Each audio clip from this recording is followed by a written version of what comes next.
So, Walter Isaacson, son of New Orleans. Of Broadmoor, let's say, right, Mitch? I'm sorry, Yeah. the product of center Broadmoor. the city. Rhodes Scholar, erudite intellectual, recipient of how many awards? We don't have enough time. Walter, you have documented through these biographies of some of the most complicated, complex, and challenging personalities of history. And of course, your biography of Benjamin Franklin stands out because Franklin was an enigma to so many. And I want you to talk about why this film, because of course Ken is an extraordinary interpreter of history and particularly American culture. But why today is an old dead white man like Benjamin Franklin relevant? Yeah. Ben Franklin is the historical figure we most need back today. He's the person who helped try to unite the colonies, to dissipate the passions and the hatreds and the ideologies. He was the person who most connected science to statecraft, believed, as the clip showed, about the importance of saying, let's not jump to conclusions, let's have the experiments be made, whether it was about lightning or whether it was about taxation, or he tied us together with the postal system. So he did so much, but the main thing is the arc of his moral life, I think, represents the arc of our nation's moral life. A quest for self-improvement, but deep flaws that needed to be faced later in his life so that he could help rectify them. The most obvious was that he enslaved 2 people when he owned his print shop in Philadelphia. And then he becomes appalled at that concept. And you talked about public education, both in your book and on the panel earlier. He starts 2 things, the Academy for the Education of Youth in Philadelphia, which becomes Penn, and the Associates of Dr. Bray, which was a public school to teach children of slaves and freed slaves. Then, having done this compromise, because he always believed that to hold a democracy together, we had to make compromises at times.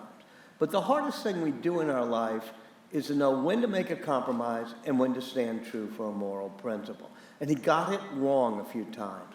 And he made a list of every time he got it wrong. Like when he ran away he was apprenticed himself. He broke the apprentice, runs away to Philadelphia famously. But the last one is that the great errata in his life was tolerating slavery. So he said, how can I rectify it?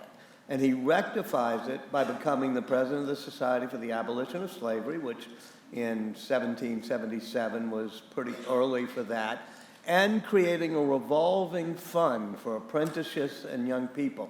You talk eloquently that charity is not just charity, it's fighting injustice that's ingrained into the system. So by starting so many civic organizations, the first Free Library of Philadelphia, the Academies for the Education of Youth, this notion of a revolving fund for people who wanted to start small businesses. To me, and being the greatest innovator of the time, from the lightning rod to the Franklin stuff, all of that makes him the quintessential American, flawed but on a journey towards what he called the pursuit of moral perfection. But during his life, he actually achieved that transformation. Right, and during the life of our country, I find him to be a metaphor for the country. We're trying, in fits and starts, to achieve that transformation. But even at the end of his life, in his journal, he's trying to figure out, what didn't I do?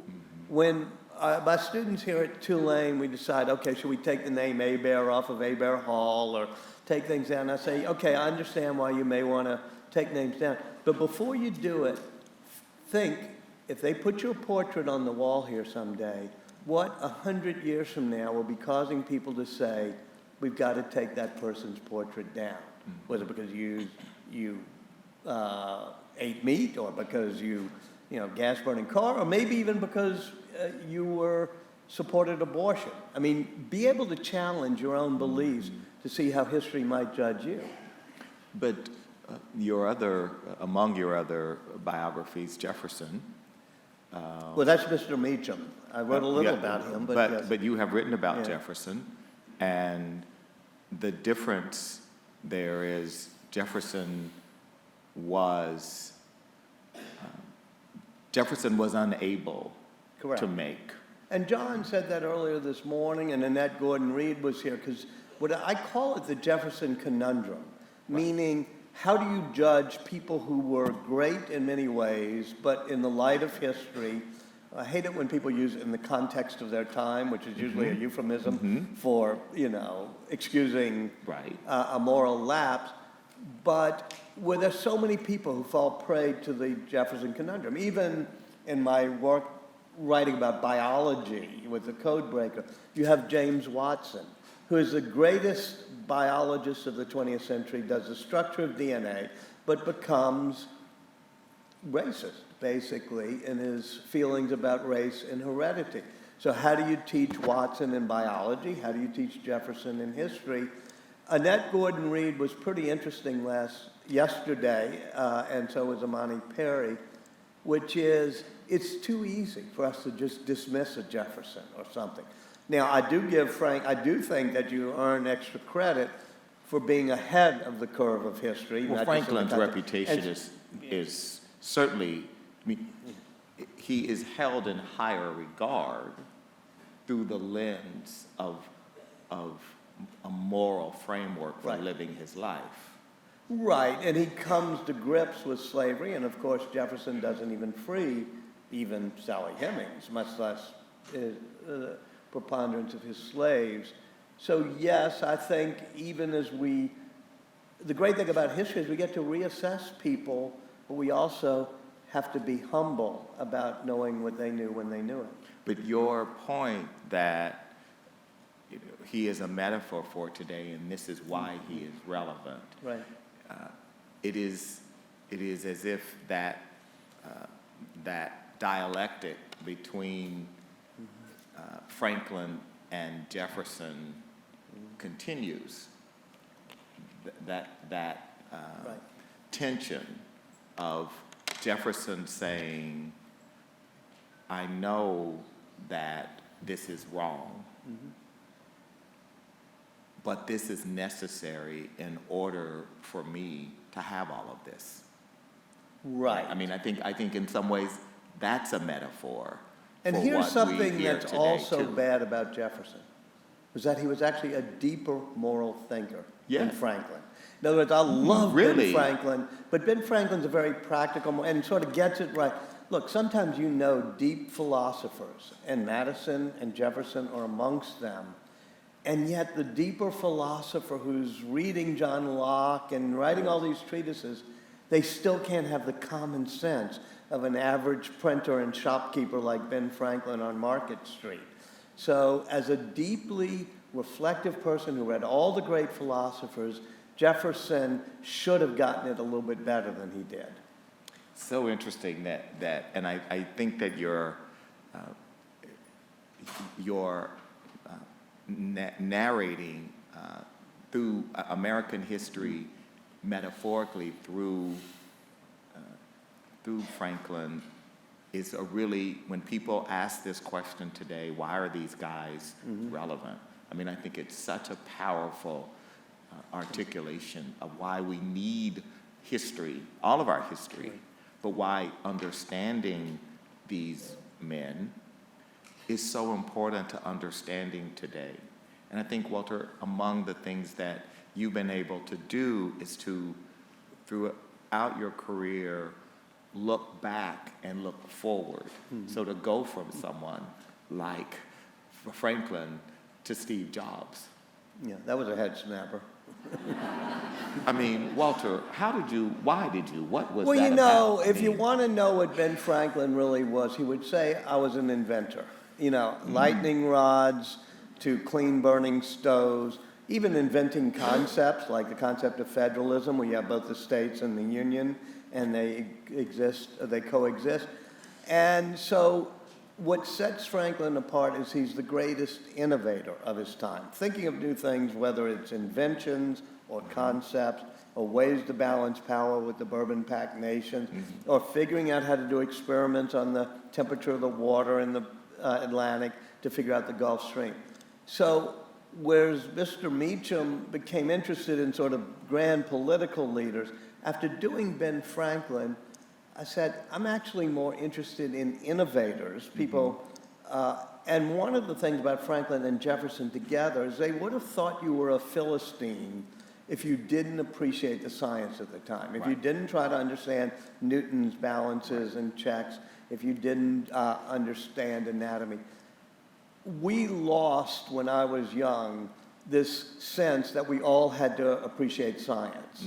And so what I did was, after Franklin, I said, what caused us, meaning people who aren't scientists, to be intimidated by it? And it was sort of Einstein. He makes it seem like you have to be Einstein to understand Einstein. And so I wanted to do a book on him to show that science has the beauty. And that led me, of course, after I did Ben Franklin and I did Ben Franklin and Einstein. You'll appreciate this since his wife is on your board now. I get a call from Steve Jobs, and he says, do me next. And I said, yeah, Franklin, Einstein, you arrogant. But then I realized that Steve Jobs had done more to affect our lives than any Secretary of State or, Fed chairman or even president. And the fact that I walk around with an iPhone and have my GPS and my Uber and everything else. So I became interested more in innovators than in powerful leaders. That's a really, but getting back to Franklin was a big believer in the humanities. I mean, the notion of being well-read, the notion of what we think of today as the liberal arts. And because he didn't get to go to school, he was the 10th son of a Puritan immigrant, and being the 10th son, he was going to be his father's tithes to the Lord, and so his father was going to send him to Harvard to study for the ministry. It was a long time ago when Harvard knew how to train ministers. But Franklin, let us say, was not cut for the cloth. At one point he said to his father, when they were salting away the provisions for the winter, he said, let me say grace over it right now, and we get it done with once and for all for the entire winter, and we don't have to say it every meal. So his father decides not to send him to Harvard, and he runs away to Philadelphia. But yeah, it's that sort of self-taught person where he is apprenticed to his brother, who's a publisher and printer, and every night he takes books down from the shelves and learns. And what Franklin does, there are two people in history, maybe three if you count Aristotle, but two people in the history of humanity who really tried to learn everything you could possibly know about every subject that was knowable. Leonardo da Vinci and Ben Franklin. And that's why I wanted to do biographies of both. Because what they see is the connection between the arts and the humanities, as you said at the end of your talk, that people, Steve Jobs once said, and it goes right to your story about poetry, that basically the reason Bill Gates created the Zune, which was the most god-awful product ever to be done, and Microsoft Word is almost unusable, was because he studied only coding and science and computer science, where Steve Jobs studied calligraphy, dance, poetry, and art when he went to college. And so that notion, as Steve did when he ever did a product launch, he always showed the last slide, was the intersection of the arts and technology. And so that's what we do at Tulane, but that's what you were saying too, is a key to creativity.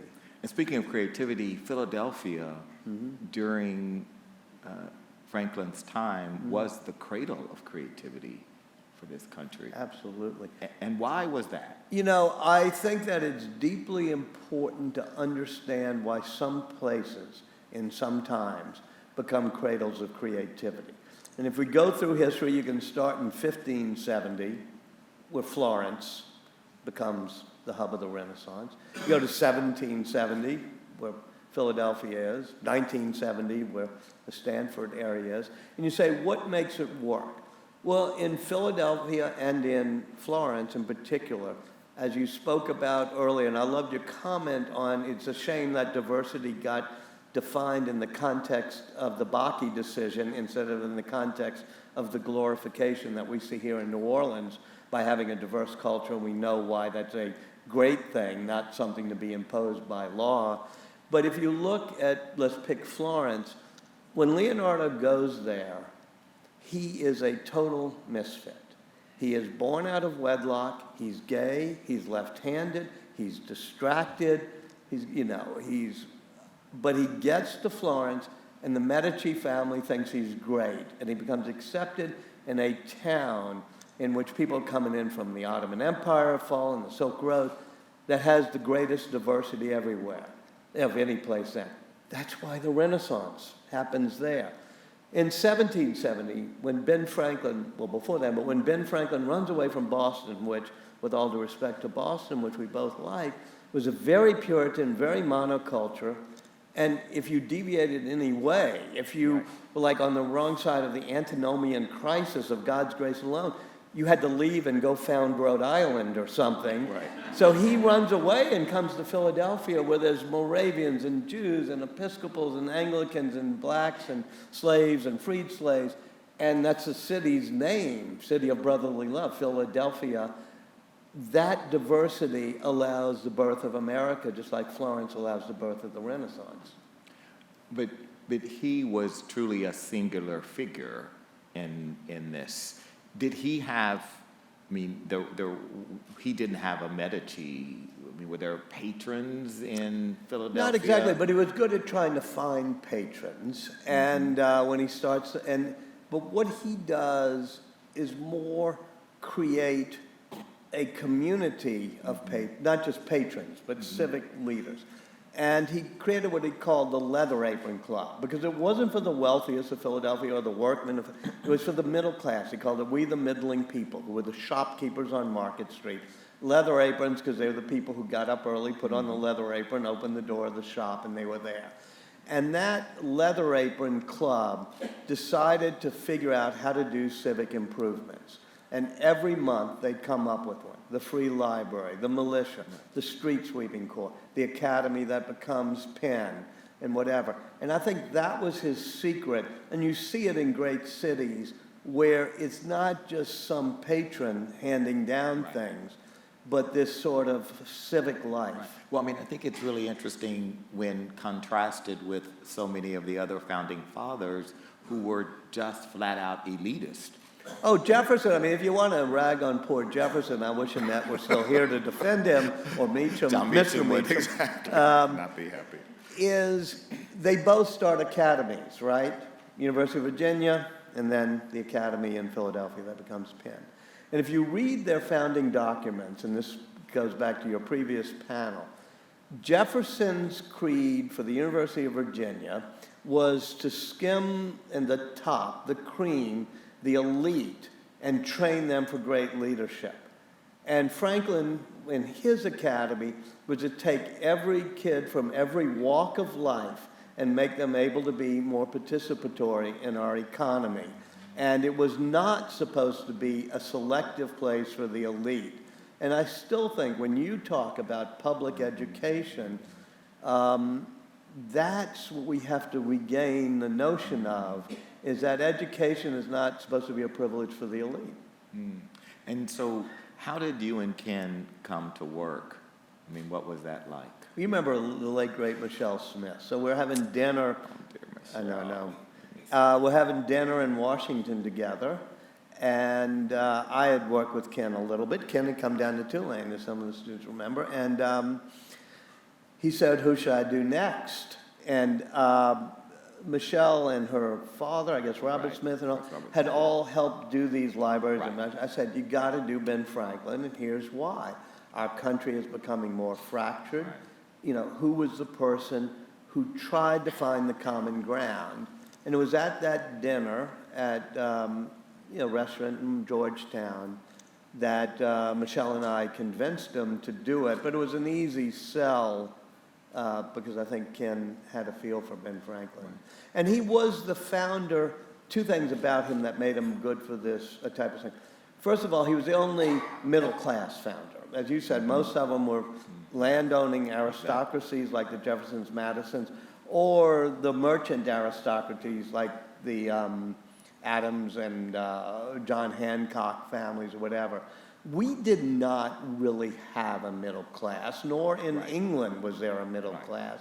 And Ben Franklin's greatest invention is inventing the concept of the middle class shopkeeper and, being the backbone of American values. And this whole idea of civic America, Right. I mean, really came out of that. I mean, de Tocqueville, I mean, all of what came after that, Yeah. that was Tocqueville, captured. I mean, it's very pretentious of me to say this, but first of all, Democracy in America is the book most quoted and least read ever. Only about 7 of us have read it, and that's because Mr. Prescott made me read it at Newman. But I do think that Tocqueville gets something wrong that Franklin gets right, which is Tocqueville said that there was a disconnect and a tension between Americans' individualism and their association-forming instincts, that they're always forming association. And what Franklin said is no, it is our barn-raising, quilting bee instincts that are individualistic but allow us to come together in voluntary associations. It's true, but Tocqueville also said the issue of race and the indigenous people. And he came down to New Orleans, and that's where he saw it, right in 1840 or so. And no, you're right. Tocqueville gets most things right. He gets everything Well, he gets right. that right. I Yeah. mean, he gets that right in a way, but he gets it right. Franklin got that right too. I mean, they both had the same assessment. It's they all had this. I mean, Jefferson. I mean, they all had that assessment that. That was the interesting. Jefferson had that too. Yeah. Intellectually. Yeah, intellectually, right. But I think again, this is the really hard part for the privileged class in America, who throughout history have wrestled with the philosophical, enlightened view of what is right and wrong and what is needed to feed their privilege. Right, So and this is Jefferson why put what you did with Ford and what you've done in your book is a concept I hadn't wrestled with enough. And I love it when somebody gives me a new idea I hadn't really wrestled with enough, which is that when philanthropy comes a way to protect a system that has some inherent injustices in it, that's a problem, and that foundations have to deal with the underlying injustices, not just be salves that the wealthy can feel I've given back. But that's really hard, Walter. I mean, Andrew Carnegie didn't see a problem with inequality. I mean, he thought that God had imbued men like him and Rockefeller with special talent, and it wasn't about questioning. I mean, the fact that there were children falling into the iron pits because there was no OSHA, it didn't really affect him because that was what it took to make Carnegie Industries. Well, I think with Carnegie and Rockefeller, it was a double whammy, which is you have this sense of almost, God-given privilege that, but also a social Darwinianism, and they believed, because Darwin had come along in the late 1860s, and it's just the survival of the fittest. And that really hurt America in that post-Reconstruction period through the Industrial Revolution. And it took, in your book you write about it, the Carnegies and Rockefellers and others to have a sort of a move forward in their thinking. But this is where your work on Watson and others, I mean, this is also a period when the American Eugenics Society gains. And who were the funders of the eugenics movement? And this is why Rockefeller, Carnegie. Cold Spring Harbor Labs is funded by your foundation. I mean, before you were there. But the reality is philanthropy was itself investing in these ideas that were rooted in these notions of hierarchies of social construction of race, for example. But that philanthropy, the Roosevelts, I mean, these were progressive, great American families, philanthropists who believed that Italians were not as smart and capable as British or Scandinavian people, and that Germans. Yeah, I mean, as Mitch said earlier, we think that was a long time ago, but we're not that far removed. Whether I think Mitch was talking, about his father but that American eugenics movement is the 1920s, and it's only when the Nazis take it over and gives it such a horrible stench that we act like, we never felt that way. And as Isabel Wilkerson in her great book Caste reveals, the Nazis came to the American South and studied the ways in which laws had been passed against minorities. And I hadn't understood that before Isabel's book. I did a book talk with her, and it wasn't a great book, but she really uncovered some really interesting. It gets to a deeper thing, which is why we wrestle with history. And when you said, why are these founders important? They're not important because we carve them in marble and put them in a pedestal. They're important because we wrestle with our history. And this is something that I fear for now when we're starting to get lost, saying, don't wrestle with history this way or that way, from both the left and the right, and the woke and the right wing, and everybody's saying, don't teach it that way, it might discomfort you. No, what you have to do is be like Ben Franklin and keep that ledger and say, what did I get wrong? And let's wrestle with everything from our science, our eugenics, and my friend Evan Thomas just finished a book on the dropping of the atom bomb. That was something that's a complex thing, and we all have knee-jerk reactions, but we should take history and say, I use a word that's a horrible word, but it's called complexify it. And when any of my students sort of says, well, we had to do it that way, I said, let me complexify it for you. Because actually, in a democracy, complexity and messiness is a part of our... Right, and we're losing the ability from every reason, from gerrymandering to money in politics, to have people sit down and say, there's a complexity here, let's see if we can sort it out, as opposed to going to either side. Well, but so you grew up in this city, a complex place.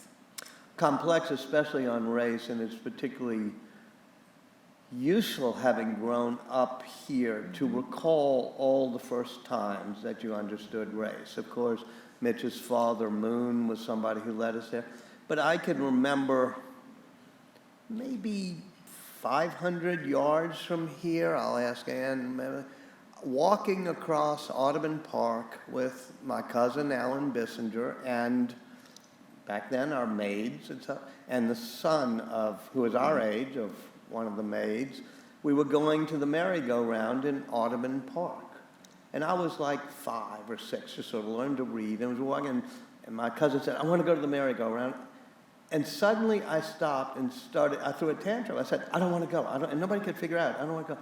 And it occurred to me as we got closer, there was a sign that I had seen before but never knew or thought about, and said, white only. And we were with Clyde, who was our age and black, and I just wanted to avoid having to go there. So all of us in our lives, but especially if you grew up, I think, in this place, Broadmoor, when I grew up, and LaToya Cantrell was there, but Mitch Landry was there as a mixed neighborhood. we, at an early age, developed a radar about it. And, Andy Lack, Terry Baquet, others here, we talk about this endlessly, about the need to re-engage with our radar about race. But Walter, I think people like you who are intellectuals, you lead a particular kind of life, it's easier for you. I'm privileged enough to be, that way. And you are privileged enough to be able to reject ideologies and tropes that are fed to you with the objective of dividing you from other Americans.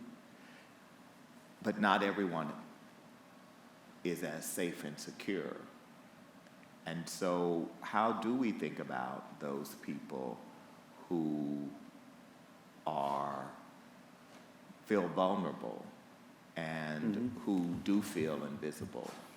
And resentful, and I assume you're talking about whites as well as blacks, and people who feel that this globalization of free trade and free markets and technology and outsourcing may have made us a richer nation, but they got left behind and screwed by. They got left behind. And you've already ragged on the Aspen Institute, so I can join Walter, you on that. I'm not ragging on the Aspen. I loved it especially when you ran it, No, Walter. but You know I came every year to your about damn 6 festival. or 7 years ago, before Trump was nominated, walking across the Institute and thinking about how everybody there was involved with what you'll call the Davos Aspen Consensus, that we all love free trade, et cetera, et cetera. And we had taken trips across America when I was at Time Magazine. And I began to see the resentments of the people who free trade made it great. They could go to Walmart on a Sunday afternoon, get a flat screen TV set, that was half the price of what it had been a few years earlier. But then on Monday morning, they couldn't catch the early bus to go to the Maytag plant because it had been moved to Mexico. And there was a resentment building up, and frankly, a resentment that was somewhat racist and definitely anti-immigrant. And how come everybody's trying to speak Spanish in our schools and we can't get the job in the plant now, et cetera. And those of us who believed in that Davos Aspen Consensus got it wrong. We were unaware of the legitimate resentments that were building up in a society in which the prosperity of the 90s left people behind. I think that's a fair and accurate assessment of what happened. And so I guess, Walter, where do we go from here? I mean, you are at a great American university. You've got all these bright students. You have a platform. You're Walter Isaacson. What's your counsel? Well, I mean, I think it begins with reinventing the Ben Franklin in us in America, that we should do a lot more here instead of saying it can never happen. I believe that manufacturing should come back. I believe that good jobs are the heart of a stable society. It's definitely what Ben Franklin believed. So I think that as we face all these challenges around the world, there's a line from Pogo. You're too young to remember what Pogo was. It was a cartoon strip. But he said, "We have met the enemy and he is us." And the point was, we have to create the type of opportunity society that people felt that they may have had 50 or 100 years ago. There is no generation in America that didn't feel that the country would be better for their children than it was for them, except for now. People are doubtful. So I think we have to rebuild America's ability to create and produce things. And you think Benjamin Franklin gives us a guide? He gives us a guide because he believes it came from the sort of middle class and small businesses being able to grow, for every apprentice to be able to then start an enterprise, a startup entrepreneurial culture. That's what Market Street was built upon in the 1770s when Franklin was there. And that's what I do think.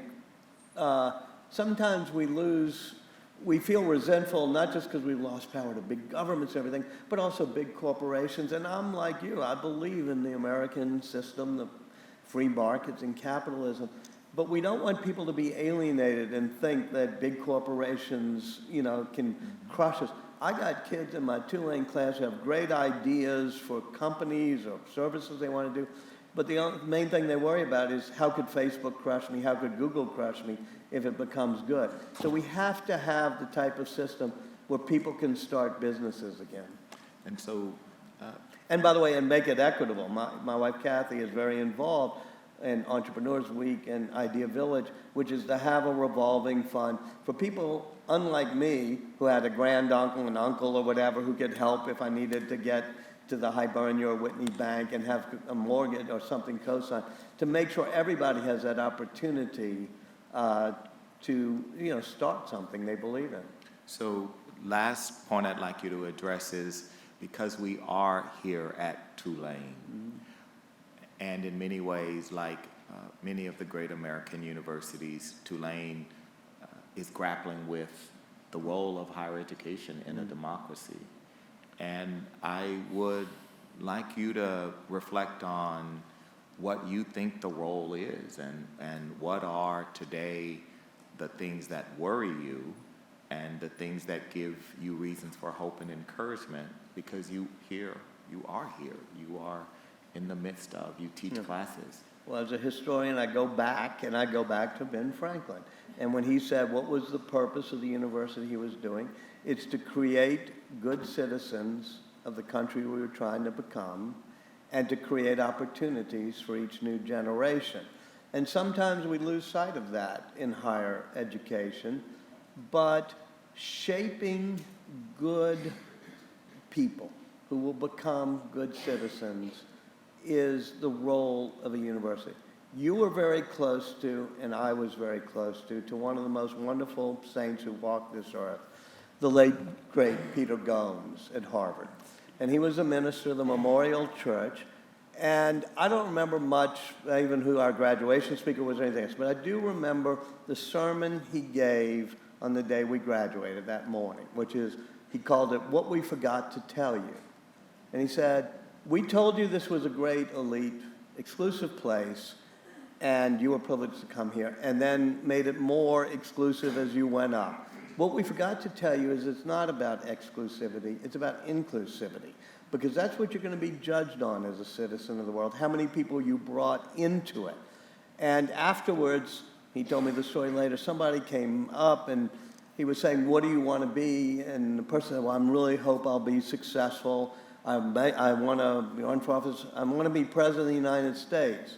And Peter said, "Aim higher."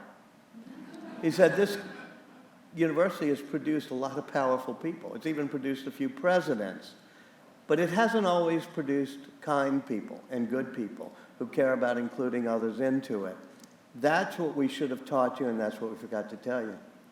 It's so true, and I think it reminds me of W.B. Du Bois and in The Souls of Black Men. When he talks about the talented 10th, Right. and the work of men like him and other elite blacks was to cultivate that talented 10th. Later in his life, he was challenged, and he came to understand that it wasn't just about creating a coterie of elite blacks, but it was about creating an environment so that the other 90% could thrive, and to equip themselves with the ability to lift others up, rather than simply building leadership among a talented 10th who could then engage with the broader white elite community. And so in some ways, he was, in talking about the soul of black folks, engaging in his own excavation of ideas that were based on a kind of a white elitist system and a white higher education system, of which, of course, he, as a graduate of Harvard, like you, was able to imbue into his own sort of a framework that, as he grew older and wiser, was challenged. You know, that's what Professor Henry Louis Gates will teach us about Du Bois, who he knows well, but it's about Franklin, it's about all of us, is he wasn't always perfect. What he did was he reflected on, I've gotten this wrong. Right. Just like Franklin said, I got the biggest thing of all wrong, slavery. I've got to figure out how we're going to move forward. Du Bois does that too. And to me, that's also the purpose of a university, is to give you that humility to keep thinking. Get up every morning and say two things to yourself. I'm a really lucky person. Here I am in the city of New Orleans, in a great place. I'm grateful, and my gratitude will make me more inclusive. But the other thing you should think is, okay, let me question every belief I had the night before, because I'm probably getting some things wrong. And that's something we've lost as a society too. Once you get locked into your beliefs these days, you get in your echo chamber of talk radio or cable news, and we don't say, hey, maybe I was wrong about free trade and the Davos Consensus, or maybe I was wrong about affirmative action, or maybe I was wrong about the Robert E. Lee statue. And we have to sometimes say, hey, I got some of these things wrong. Well, Franklin was a deeply curious person. Mm-hmm. And that stems from that, which is every moment of his life, like Leonardo da Vinci, he would see something and stop and try to find out more about it. I saw the wonderful rainstorm today. He studied how the winds go in rainstorms, and it helped him figure out that storms move up the coast in a certain way. That curiosity about the simplest things, in Ben Franklin's notebooks, in Leonardo's notebooks, and in Albert Einstein notebooks, there's the same question that they ask, which is, why is the sky blue? All of us see a blue sky every day or two here in the city. But when we're children, we may ask, why is it blue? We lose that curiosity about the everyday wonders of nature. And that's what the truly creative people is they never outgrow their wonder years. Well, Walter Isaacson, you never cease to amaze, and inspire. same back at you, Darren. So thank you, Walter, for inviting me to your beautiful city. Thank you. Please